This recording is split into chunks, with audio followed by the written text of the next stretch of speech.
Welcome back to another episode of Lockdown Coverage.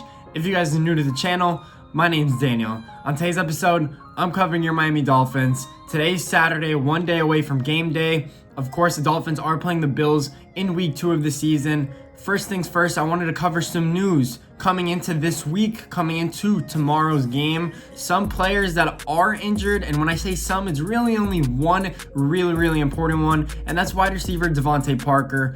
Devontae has had a hamstring injury going into week 1 against the Patriots. He of course has the same injury, probably re-aggravated that same hamstring, and he's a game time decision.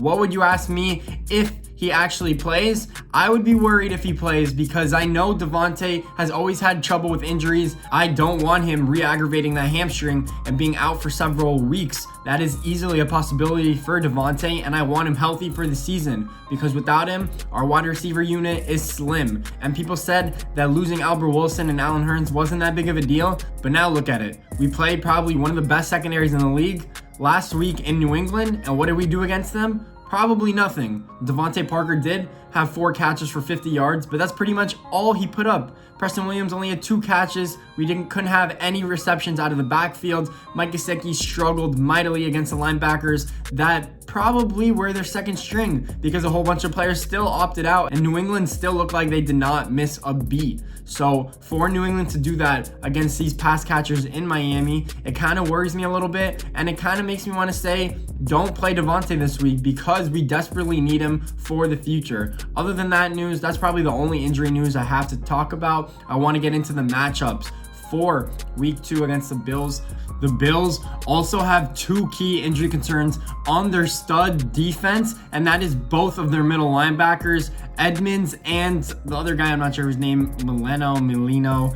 They both are Pro Bowl caliber linebackers. If you were to ask me, I think Edmonds really stepped up last year. So what would the Dolphins do, in my opinion, to be able to attack their injury concerns? Run the damn ball. Miami has 4 capable running backs now with Myles Gaskins, which I didn't even know was that good of a player. He actually played 63% of the snaps for Miami in week 1. I think they'll continue to use him in the passing game as well. He's probably their best catch passing running back. So use the running game and attack that Bills defense. Their front 4 is usually pretty good, and I would say that they're good, but they're not as good as they are in the past, especially their defensive tackles. So I would attack because those middle linebackers will be backups. Their secondary players will have to step up in the box. Obviously, if you get a big offensive lineman on a secondary player, you know what usually happens. That player gets pancaked most of the time. So the Dolphins need to take advantage of the running game. And like I said last week, if we didn't run the ball for over 100 yards, which is all I was asking for, then I don't think we have a chance of winning. Look at the matchup against Josh Allen, the quarterback of Buffalo. They are both virtually, and when I say both, I mean Cam Newton from week 1. They are both virtually the same goddamn player. Josh Allen ran the ball 14 times. Cam Newton ran the ball 15 times. I think that's unsustainable. I think a quarterback will eventually get injured throughout the season running the ball that much. Even Lamar Jackson only ran the ball 7 times week 1. So we'll see what actually happens. But I don't think Josh Allen even has the accuracy of even a Cam Newton. I think that he struggles with accuracy down the field. And when I say down the field, I really mean 15 yards plus. He's not an accurate thrower. So why do we have the highest paid secondary in the league? For what reason?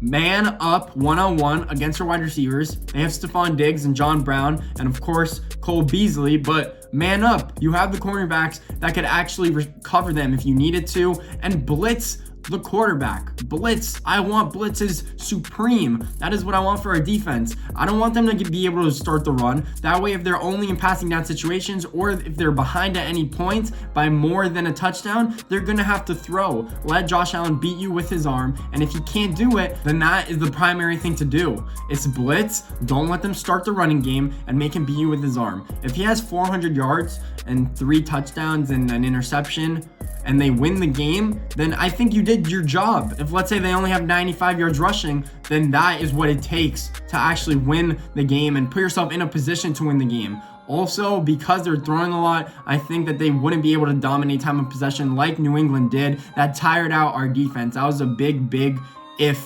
for Miami. If Miami's defense was not exhausted in that second half, I think we would have had a chance to stop New England when it was 14-11, and we could not allow a score because we needed our offense to come back. Again, that is what I think our defense needs to do. On offense, it's really simple. Run the ball against the Buffalo Bills defense, their injury depleted defense. Be able to keep Devontae Parker healthy. Probably don't play him. Probably have someone else step up.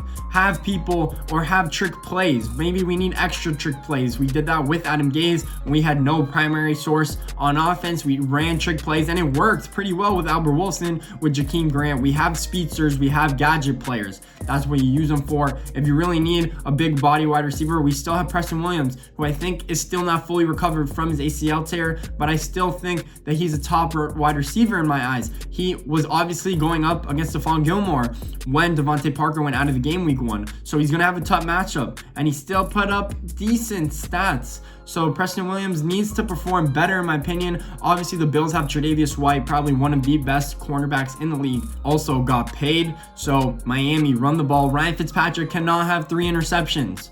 Ryan Fitzpatrick can have 1 turnover at most, because I feel like this offense, the Buffalo Bills offense, will make you pay for these turnovers. Buffalo is a good team. They are a playoff team. They might win the AFC East. So we'll see what actually happens in this game. But I honestly do not predict the Dolphins to win again. And this is just me being a Dolphin fan, because they are basically the same team. And if we can't stop Josh Allen from scrambling around and getting 85 yards rushing, which he easily could on a weekly basis, and if we can't stop the running game or the passing game, we have to be able to stop at least 2 of the 3, in my opinion, for us to win the game. Our defense needs to make plays. Our offense is not capable of scoring 38 points and competing with Buffalo, especially since Buffalo's defense is probably top 5 in the league.